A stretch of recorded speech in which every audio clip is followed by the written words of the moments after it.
ನೀವು ನೋಡ್ತಾ ಇದ್ದೀರಾ ಮೈಂಡ್ ಇಟ್ ಮೀಡಿಯಾ. ನಾನು ಸಮೀನಾ. ಕನ್ನಡದ ಬಿಗ್ ಬಾಸ್ ಸೀಸನ್ 11ರ 50 ಎಪಿಸೋಡ್ ಮುಗಿದಿದೆ. ಹಾಫ್ ಜರ್ನಿ ಮುಗಿಸಿರೋ ಮನೆ ಮಂದಿ ಇನ್ನೂ ಅರ್ಧ ದಾರಿ ಕ್ರಮಿಸಬೇಕಿದೆ. ನಿನ್ನೆ ಸೂಪರ್ ಸಂಡೇ ವಿತ್ ಬಾದ್ಶಾ ಸುದೀಪ್ ಎಪಿಸೋಡ್ನಲ್ಲಿ ಇಬ್ರು ಹೊಸ ಕಂಟೆಸ್ಟೆಂಟ್ಸ್ನ ಬಿಗ್ ಬಾಸ್ ಮನೆಗೆ ವೈಲ್ಡ್ ಕಾರ್ಡ್ ಎಂಟ್ರಿ ಮಾಡಿಸಲಾಗಿದೆ. ಇವತ್ತು ಬೆಳಗ್ಗೆ ಮನೆಗೆ ಬಂದಿರುವ ಈ ಇಬ್ಬರು ಹೊಸ ಅತಿಥಿಗಳನ್ನ ಕಂಡು ಮನೆಯ ಕೆಲವು ಹಳೇ ಮಂದಿ ಉರಿ ಅಂತಿದ್ದಾರೆ. ಬಂದಿರೋರು ನಿಮ್ಗೆ ಯಾರಿಗಾದ್ರೂ ಮೊದಲು ಪರಿಚಯ ಇದ್ದಾರಾ ಅಂತ ತಮ್ಮಲ್ಲೇ ಮಾತಾಡ್ಕೊಳ್ತಿದ್ದಾರೆ. ತ್ರಿವಿಕ್ರಮ್, ಧರ್ಮ, ಮಂಜಣ್ಣ ಕಿಚನ್ ಏರಿಯಾದಲ್ಲಿ ಮಾತಾಡ್ತಾ ಇರಬೇಕಾದ್ರೆ ತ್ರಿವಿಕ್ರಮ್ ಮಂಜಣ್ಣಗೆ ಕೇಳ್ತಾರೆ, ಈ ರಜತ್ ಈ ಹಿಂದೆ ನಿಮ್ಗೆ ಪರಿಚಯ ಇದ್ನಾ ಅಂತ. ಅದಕ್ಕೆ ಮಂಜಣ್ಣ ಒಂದೆರಡು ಸಾರಿ ಭೇಟಿ ಮಾಡಿದ್ದೀನಿ ಅಷ್ಟೇ ಅಂತಾರೆ. ಮುಂಚೆ ಎಲ್ಲ ರೀಲ್ಸ್ ಮಾಡ್ಕೊಂಡು ಓಡಾಡ್ಕೊಂಡಿದ್ದ, BMW ಕಾರೆಲ್ಲ ಇಟ್ಕೊಂಡಿದ್ದ, ಭವ್ಯಾಗೂ ಪರಿಚಯನೇ ಅಂತಾರೆ ಮಂಜಣ್ಣ. ಮಾತು ಮುಂದುವರಿಸೋ ಮಂಜಣ್ಣ ತ್ರಿವಿಕ್ರಮ್ಗೆ ಹಾಕೋ ಮಗ, ಅವನನ್ನ ಸರಿಯಾಗಿ ತಟ್ಬಿಟ್ಟು ಕಳ್ಸೋಣ ಆಯ್ತಾ ಅಂತಾರೆ. ಏನೇ ಆದ್ರೂ ನಮ್ದು ಬಿಟ್ಕೊಡೋ ಸೀನೇ ಇಲ್ಲ ಅಂತ ತ್ರಿವಿಕ್ರಮ್ ಬೆನ್ನು ತಟ್ತಾರೆ.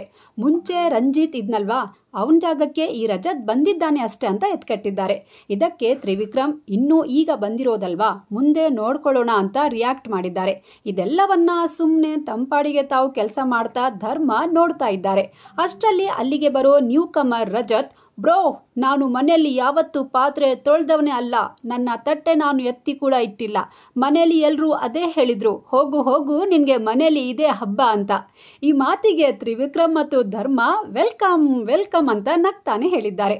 ಇನ್ನು ಈ ವೈಲ್ಡ್ ಕಾರ್ಡ್ ಸ್ಪರ್ಧಿಗಳು ಮನೆಗೆ ಬಂದು ಒಂದಿನ ಕೂಡ ಆಗಿಲ್ಲ, ಆಗ್ಲೇ ಇವರನ್ನ ಮನೆಯಿಂದ ಹೊರಗೆ ಹಾಕೋ ಪ್ಲಾನ್ ನಲ್ಲಿದ್ದಾರೆ ಬಿಗ್ ಹೌಸ್ನ ಹಳೆ ಮಂದಿ. ರಜತ್ನ ಟಾರ್ಗೆಟ್ ಮಾಡಿ ಆದಷ್ಟು ಬೇಗ ಮನೆಯಿಂದ ಹೊರಗಡೆ ಹಾಕೋ ಪ್ಲಾನ್ ಇವರದ್ದು. ಇವರ ಈ ಪ್ಲಾನ್ ವರ್ಕೌಟ್ ಆಗುತ್ತಾ? ಇಲ್ಲ, ಇವರ ಏಟ್ ತಡ್ಕೊಂಡು ರಜತ್ ಪ್ರತ್ಯುತ್ತರ ಕೊಟ್ಟು ಹಳಬರಲ್ಲಿ ಯಾರನ್ನ ಮನೆಯಿಂದ ಹೊರಗೆ ಹಾಕ್ತಾರೆ ಅನ್ನೋದು ಇಂಟ್ರೆಸ್ಟಿಂಗ್. ರಜತ್ ಅವರ ಜರ್ನಿ ಎಲ್ಲಿವರೆಗಿರುತ್ತೆ ಈ ಬಿಗ್ ಹೌಸ್ನಲ್ಲಿ ಅನ್ನೋದು ಅವ್ರು ಕೊಡೋ ಪರ್ಫಾರ್ಮೆನ್ಸ್ ಮೇಲೆ ನಿರ್ಧಾರವಾಗುತ್ತೆ. ಒಟ್ನಲ್ಲಿ ಈಗ ಬಿಗ್ ಹೌಸ್ ಮತ್ತಷ್ಟು ರಂಗು ಪಡ್ಕೊಂಡಂತೆ ಕಾಣಿಸ್ತಿದೆ. ಇವರ ಎಲ್ಲ ಆಟಗಳನ್ನ ಸೈಲೆಂಟ್ ಆಗಿ ನೋಡ್ತಾ ಇದ್ದಾರೆ ಬಿಗ್ ಬಾಸ್. ನನ್ನ ಇವತ್ತಿನ ಈ ವಿಡಿಯೋ ನಿಮಗೆ ಇಷ್ಟ ಆದರೆ ಲೈಕ್ ಮಾಡಿ, ಶೇರ್ ಮಾಡಿ, ಹಾಗೆ ಸಬ್ಸ್ಕ್ರೈಬ್ ಮಾಡೋದನ್ನು ಮರಿಬೇಡಿ. Thank you so much.